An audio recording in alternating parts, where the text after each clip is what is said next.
Saat negara-negara di dunia berlomba memamerkan kecanggihan senjata yang dimilikinya, Bali hingga hari ini masih terus memelihara senjata tradisionalnya, yaitu keris.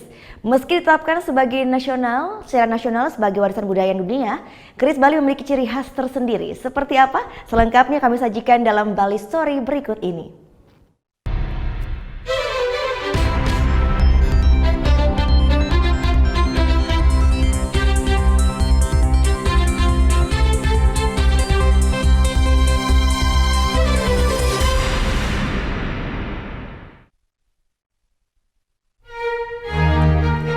Tahun 2005, UNESCO telah menetapkan keris sebagai Masterpiece of the Oral and Intangible Heritage of Humanity atau warisan budaya lisan dan kasat mata yang berguna bagi kemajuan kemanusiaan.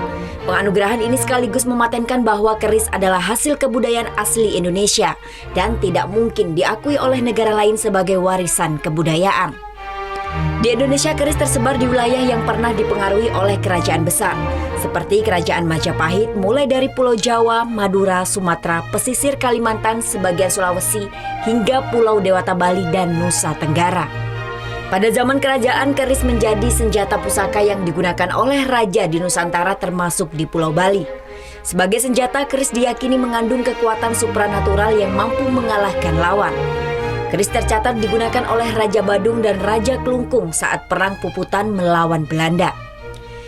Dikutip dari laman lifestyle.business.com, walaupun sama-sama terpengaruh Kerajaan Majapahit, terdapat perbedaan antara keris Bali dengan keris dari daerah lainnya. Salah satunya dari segi fisik. Jika dibandingkan dengan keris Jawa, keris Bali cenderung lebih besar.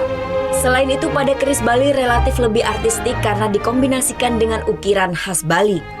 Danganan atau pegangan pada keris Bali juga memiliki berbagai macam bentuk, seperti patung atau togong, dan ada juga yang berbentuk seperti ular.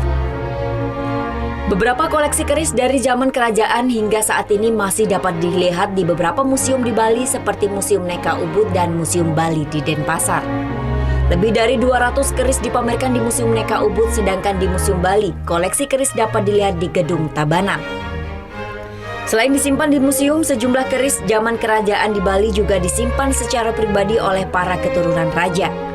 Salah satunya keris yang disimpan Ida Sri Bagawan Putra Nata Nawawangsa Pemayun di Kedatun Kawista Belatungan Tabanan.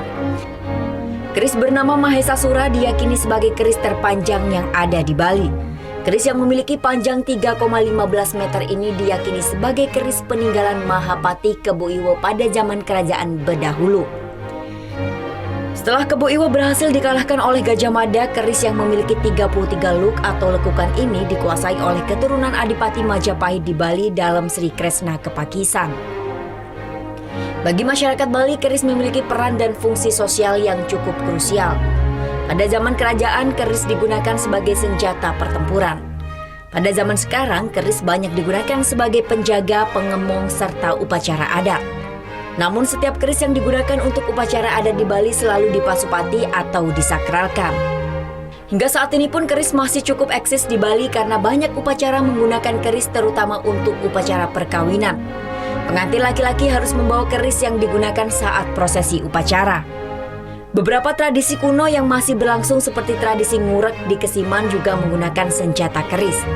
Keris juga dipakai untuk melengkapi pakaian penari Bali seperti pakaian tari topeng dan arja. Untuk melengkapi kewibawaan pakaian saat bertugas, polisi adat Bali atau pecalang kini juga membawa keris. Karena masih sering digunakan oleh masyarakat Bali, pembuat keris pun masih cukup eksis hingga sekarang. Uniknya, membuat keris di Bali merupakan orang-orang khusus yang hanya dari keturunan Wangsa Pande atau keluarga yang bergelar Pande. Setiap 7 bulan atau 210 hari sekali, tepatnya pada hari Sabtu Kliwon Wuku Landep dalam kalender Bali, masyarakat Hindu Bali juga melakukan upacara khusus terhadap keris yang disebut tumpek landep. Pada hari ini umat Hindu melakukan pembersihan terhadap seluruh keris yang dimiliki dan melakukan persembahyangan. Upacara ini bertujuan agar ketajaman keris juga bertuah pada ketajaman pikiran sebagai senjata utama dalam kehidupan masyarakat Hindu Bali.